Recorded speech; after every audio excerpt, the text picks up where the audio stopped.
holy crap, guys, does J.K. Rowling ever give it to Emma Watson here? And it is hilariously so. You really get to see exactly how rich and spoiled the kids were from Harry Potter. They absolutely have no... How would I describe it? Like, they have no idea how the real world works. They have absolutely no clue. And it's very much... Let me move myself away from the corner there. It's very much frustrating. Very, very frustrating to see all of these people who are so rich and wealthy try to run the world when they have no idea how to do it. If you're rich and wealthy, you should just shut up entirely. Stop talking about politics. Stop talking about anything to do with changing the world. Make your art and shut up and go away. As an actual worker, as a guy who has to go and work, this is what I have to do. This is just so you dumb leftists out there understand. All you rich people out there understand. My wife works in the daytime. She is a nurse. She works 12-hour days. When she gets home after work, okay, actually before she even gets home, when she goes to work, I watch my kids, our kids, all day long for that 12-hour period. 30 minutes to work, 30 minutes back. That's 13 hours. When she gets home, I go to work. And then I work nights. And that's how we parent. Otherwise, we have to pay $1,200 a month for daycare. Yeah, it's expensive. Very expensive nowadays for garbage daycare. $1,500 to $1,700 a month for a good one. That's what real people have to struggle with. And J.K. Rowling actually ends up acknowledging that and has lived through similar circumstances. Now, she hasn't had to work since the 90s. And the 90s was a significantly better economy than today. So there is that. So even J.K. Rowling is out of touch. That's the word I was looking for, by the way. But let's get into this. Emma Watson expressed disagreement with J.K. Rowling's views on trans rights during a September 25th, 2025. Trans people have all the same rights that everybody else does, so it's really stupid to still be having this conversation. Emma Watson literally seems to have not progressed from 2015. It's really genuinely embarrassing. Her podcast interview, while stating she treasures the relationship from the Harry Potter era, Rowling responded on September 29th, 2025 with an 800-word thread, X-thread, which we'll be going over. Don't worry about that. Her first public mention of Watson by name, criticizing her for ignorance shaped by privilege and hypocrisy in publicly opposing her while benefiting from the franchise. The exchange escalates a 5-year feud originating in 2020, highlighting contrasts between Rowling's expressions of poverty and threats and Watson's early fame. It's just crazy. And the part that I want to get to, I want to just highlight right now, is whenever she said, I wasn't a multimillionaire at 14. I lived in poverty while writing the book that made Emma famous. I, therefore, understand from my own life experience what the trashing of women's rights in which Emma has so enthusiastically participated means to women and girls without her privileges. Now, here's a fact, though. Second wave feminism already took place. Third wave feminism is nothing but belly-aching stupidity. There is not a single point a third wave feminist has made that is valid. Don't care. Not a single one. First wave feminism, right to vote. Second wave feminism, right to work. And be treated equally under every single aspect of the law entirely.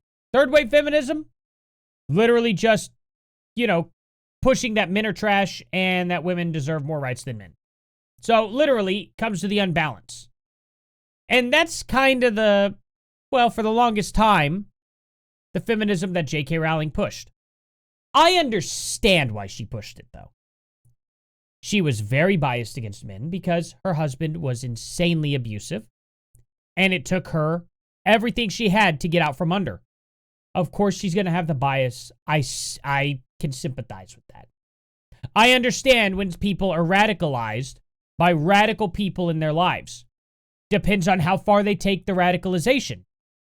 Now, J.K. Rowling is starting to understand how far the radical left wing has been, and is understanding that, hey, they're attacking me.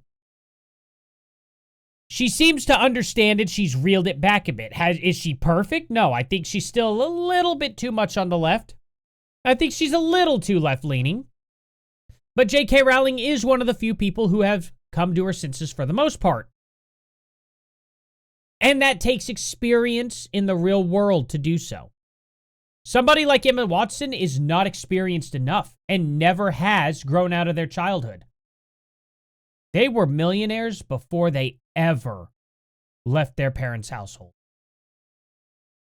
Her parents were millionaires before they got to properly discipline and teach Emma Watson about the real world. And that's unfortunate. But I'm going to read through the entire tweet that J.K. Rowling, and I'm gonna move myself right on over here. That way you guys can see. Man, I am really like just ahead right now. What is going on? Let me there we go. At least get a little bit of there. I think somebody bumped my camera or something. Just move that a little. There we go. Looks a little bit better. Anyway, so let's get into this here. What is this just my oh that whole thing is just my pop filter. I wonder if I should even have it on. I don't know. If it's annoying, let me know. Anyway, I'm seeing quite a bit of comment about this, so I want to make a couple of points. I'm not owed eternal agreement from any actor who once played a character I created. The idea is as ludicrous as me checking with the boss I had when I was 21 for what opinions I should hold these days. Emma Watson and her co-stars have every right to embrace gender identity ideology. Such beliefs are legally protected, and I wouldn't want to see any of them threatened with loss of work, or violence, or death because of them. However, Emma and Dan in particular have both made it clear over the last few years that they think our former professional association gives them a particular right, nay, obligation, to critique me and my views in public. Okay, that was weird. Zoomed in slightly there. Okay, where was I at? Let's see. Years after they finished acting in Potter, they continued to assume the role of de facto spokespeople for the world I created. That is a little annoying, actually. That is genuinely annoying. They didn't create the characters at all. They played the characters. When you've known people since they were 10 years old, it's hard to shake a certain protectiveness. Until quite recently, I hadn't managed to throw off the memory of children who needed to be gently coaxed through their dialogue in a big, scary film studio. Big and scary film studio. Wow. As if that's even, like, imagine really legitimately thinking that's a big, scary thing, like you're actually doing real work. Funny how that works, huh? For the past few years, I've repeatedly declined invitations from journalists to comment on Emma specifically. Most notably, on the witch trials of J.K. Rowling. Ironically, I told the producers that I didn't want her to be hounded as the result of anything I said. The television presenter in the attached clip highlights Emma's all witches speech, and in truth, that was a turning point for me. But it had a postscript that hurt far more than the speech itself. Emma asked someone to pass on a handwritten note from her to me, which contained the single sentence, "I'm so sorry for what you're going through. She has my phone number."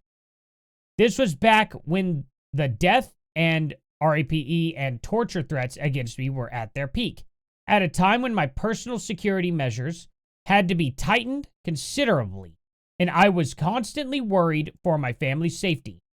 Emma had just publicly poured more petrol on the flames, yet, though a one-line expression of concern from her would reassure me of her fundamental sympathy and kindness.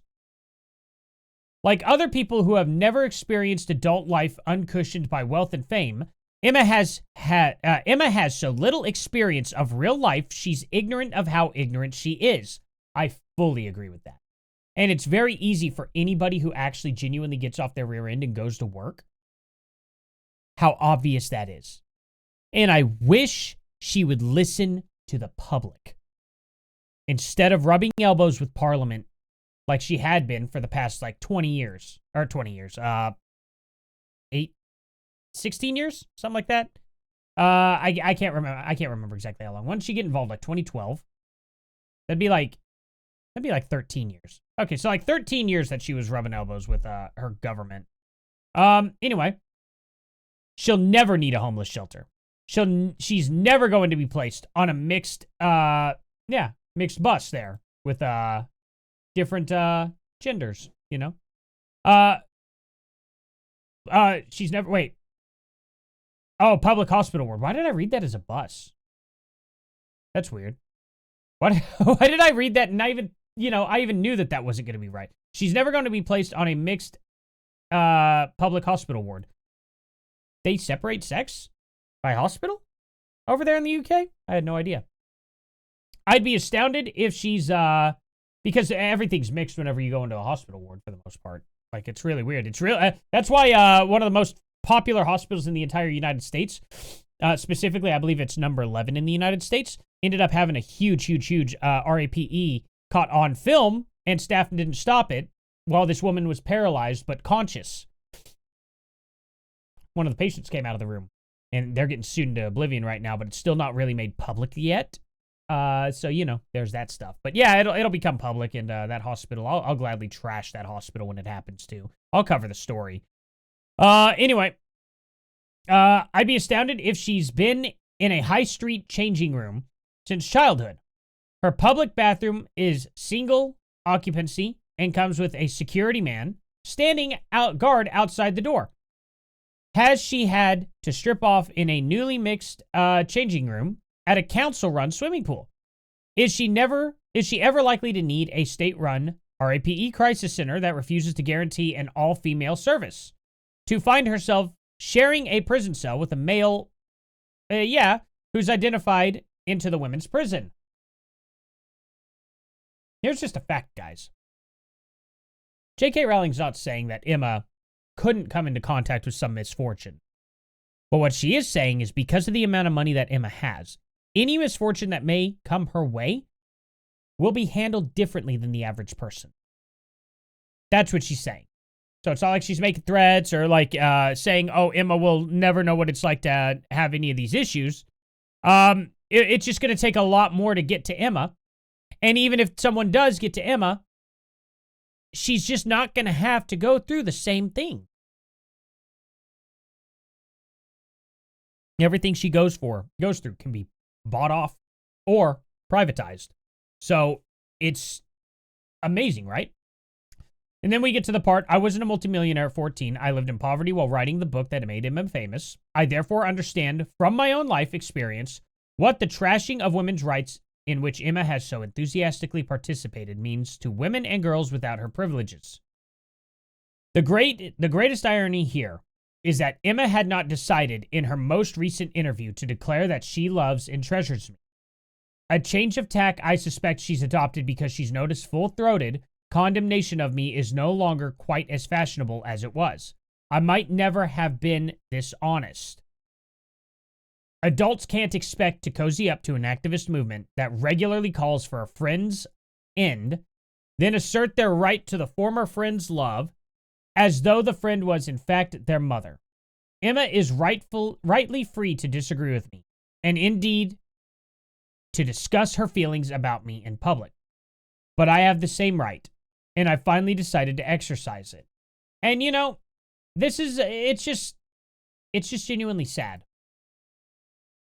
It's genuinely sad to watch Daniel Radcliffe, Emma Watson, and quite a few other people, shockingly, not Luna, who's the one who played Luna Lovegood? Because she's come out fully in J.K. Rowling's, on J.K. Rowling's side.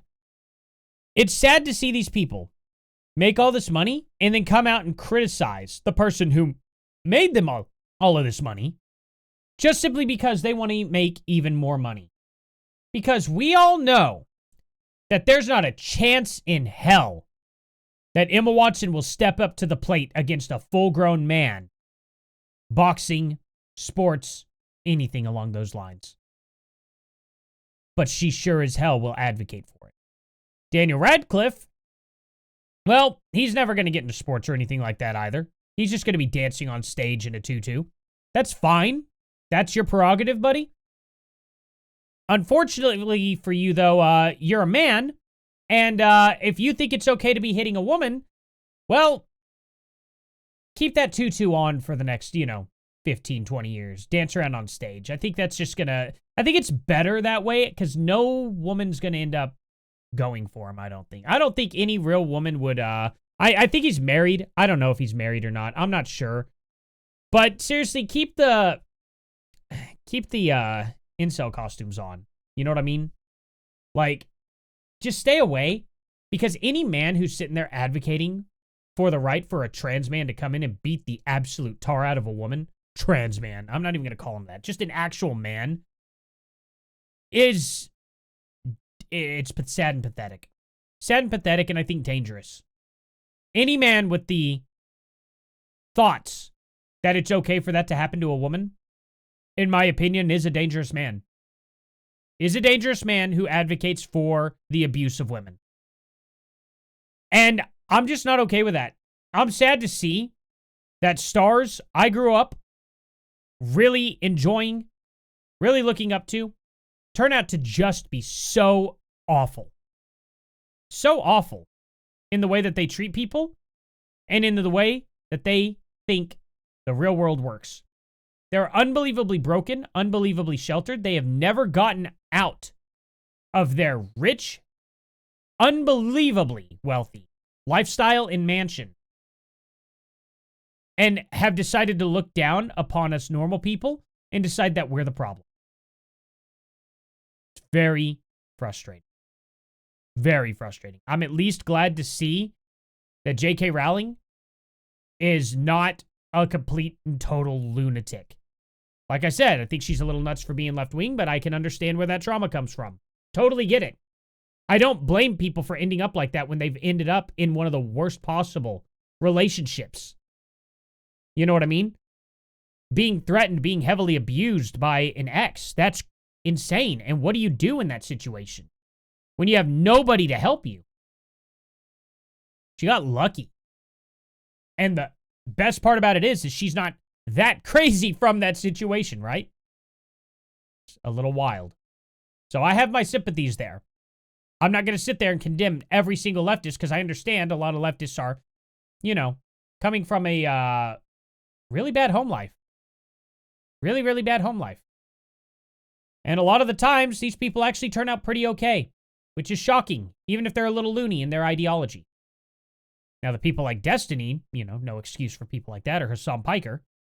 But those are people who are violent maniacs who probably need to be locked up in a padded cell for the rest of their lives. Not even probably, they just do. I'm fully for it. They should be scooped up now and literally just put into a padded cell. Maybe together. That'd be great. They could both enjoy each other's company. Man, so many things are popping off right here. What is going on? I don't know who this guy is, but peace in the Middle East. Bill Clinton. Simpsons 2 movie.